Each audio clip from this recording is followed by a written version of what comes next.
2016年3月，毛主席的老家韶山来了一个96岁的日本老人，看着毛主席的铜像，热泪盈眶，庄严的敬上一个军礼。老人穿着老式军装，带着闪亮的解放军勋章，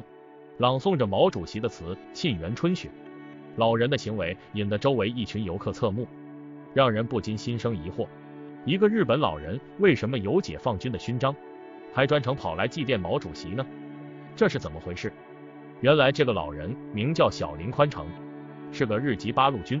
也就是一个参加八路军的日本人。谁又能想到，这个带着一口山东口音的老人，曾经也是侵略者的一员呢？新进来的朋友可以点点关注，以便及时看到最新内容。1919年，小林宽诚出生在日本群马县天台寺的一个和尚世家。在日本，和尚是有较高社会地位的，也可以娶妻生子，子承父业。在父亲的教导下，他19岁考取了和尚资格证。这样走下去，他的一生应该是安稳幸福的。但是造化弄人，日本发动的侵华战争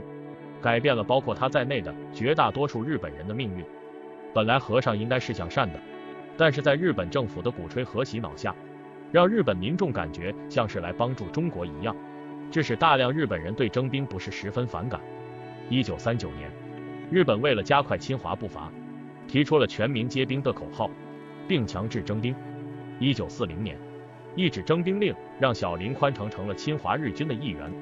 被派往了山东。下了船踏上青岛后，就有士兵告诉他们附近都是敌人，他才知道在日本国内的宣传都是骗人的。回不去的小林宽诚只能合同行来的近1万新金，在青岛接受训练和洗脑。日军部队一直给他们灌输不能当俘虏，当俘虏就是耻辱。由于战争的升级，日军的不断减员，只经过半年训练，他就被派往前线，成为了一名轻机枪手。在一次次的战斗和扫荡的过程中，让他看到了日本对中国所谓的帮助的真相是什么。这和日本政府的宣传完全不一样，让本来就是和尚出身的小林宽诚内心产生了一定的质疑，并且日军的一次次烧杀抢掠更让他难以接受。但是由于军国主义的不断洗脑，他还是效忠天皇，服从部队命令的。1941年6月，小林宽诚在跟着部队的一次例行扫荡时，让他的人生又发生了改变。在部队行进中，侦察兵发现了八路军的身影，报告给小队长后，立功心切的小队长命令部队快速跟上，要消灭前方的八路军。30多名日本兵在山里追了半天还不见八路军，心中很是疑惑，刚准备撤退，就被设好圈套的八路军包围了。小队长赶快命令部队撤退，但是大部分日军还是被击毙了，并且有2名日军被俘虏了，其中1名就是小林宽诚。由于小林宽诚长期受到军国主义的洗脑，和日本军政府宣传中国军队对俘虏的残忍，所以他在刚开始自杀过2次，但是都被救了回来。虽然八路军对他们说八路军优待俘虏，但是小林内心还是不相信，想过多种方式逃跑。在押送胶东支队司令部的一路上，内心都很惶恐，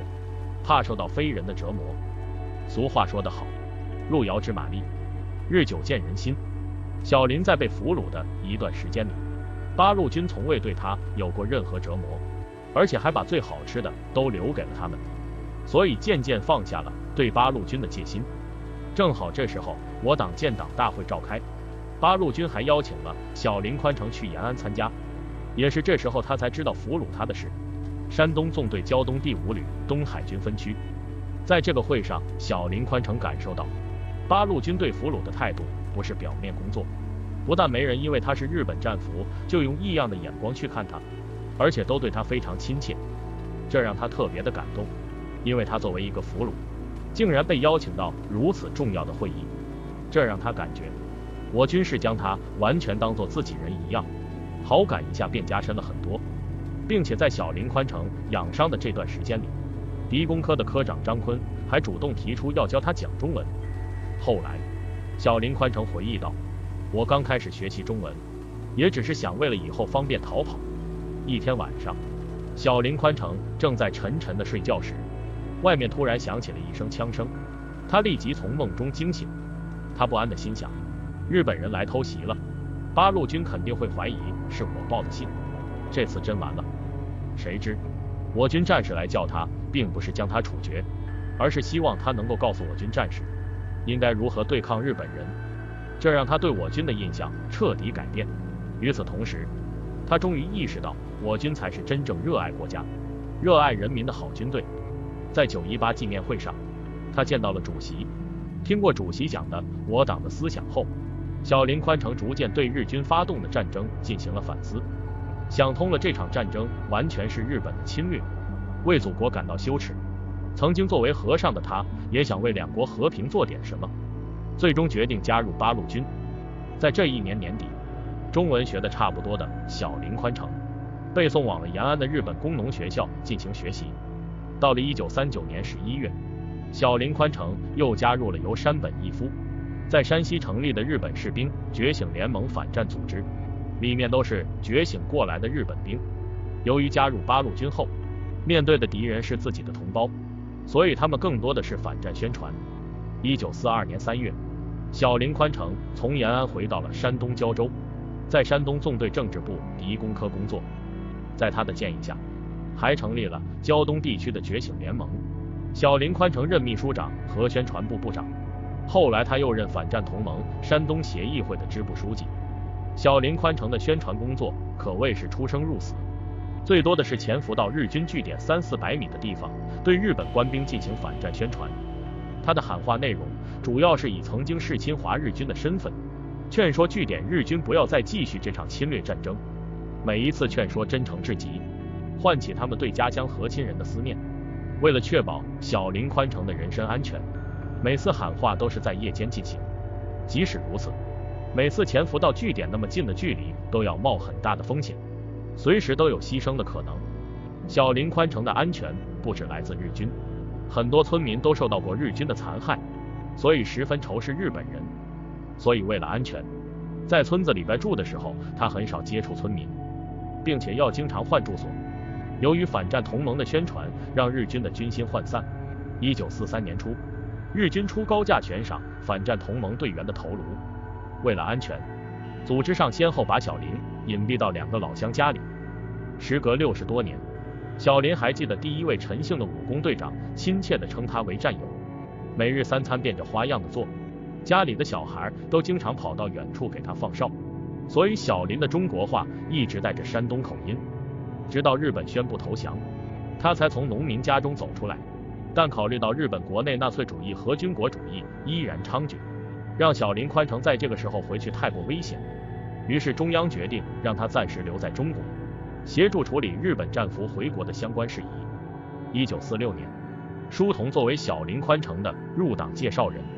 邀请他加入了中国共产党。1948年，他担任济南市人民政府外事办干部，专门负责管理日侨工作，协助一些日本侨民回国的事情。直到1953年，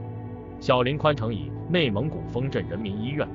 副院长的假身份开始为回国做准备。之后他又认识了四野部队的日籍护士小泽品之，2个人结了婚，后来还生了1儿1女。儿子因为是在中国宪法颁布的那一年出生的，所以取名为宪明；女儿因为是在丰镇怀上的，所以取名为丰子。直到1955年，小林宽诚才带着妻儿坐船回到了日本，在中国生活了足足15年，感情至深。从他给孩子取的名字就可以看出来。回国后的小林一直受监视50年，直到他85岁才解除。但是他依然四处演讲报告，揭露日本侵华战争的真相，呼吁和平反对战争，还担任8·4会会长及日本八路军新四军老战士之会。2008年5月5日，思念中国的小林宽诚迫不及待地远渡重洋，来到了第2故乡，看到自己曾经战斗过的济南、宜南等地区已经发生了翻天覆地的变化，小林宽诚不禁感到非常激动。随后他专程到了八宝山革命烈士公墓，对逝去的战友进行了祭拜。2015年9月2日，小林宽诚荣获中国人民抗日战争胜利70周年纪念章。3号作为日本抗战老兵代表，在北京参加中国抗战胜利70周年阅兵式。2016年3月26日， 96岁高龄的小林宽诚，在家人的搀扶下，来到了心心念念的韶山，才有了开头的一幕。2019年，小林宽诚在日本去世，享年99岁。只有经历了战争，才知道战争的残酷。只要是为了和平而斗争的，都是英雄，从不因为他是哪一国的人。小林宽诚为我国抗日事业做出的贡献，我们也会永远记得。